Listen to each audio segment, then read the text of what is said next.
Guys, welcome to HardReset.Info channel. Today I have TECNO Pova 6 Pro and I want to show you how add event to your calendar on this device.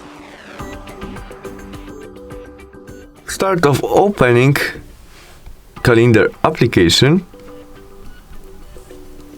In it we must tap on the day when we want to add our event, maybe 80 of September, and there this plus icon.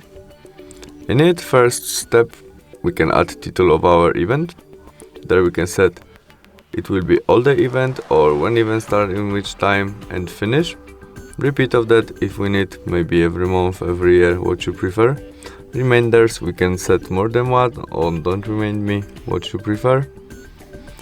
And there we can turn on, because when we set this reminder we get only notification, but we can set also that we get alarm when our reminders became. There we can add location of this event to our calendar. We can choose time zone to our time when we want it, location and description. After you set all you need, press this icon, but you mustn't add everything, and we have our event. Thanks for watching, see you soon, bye!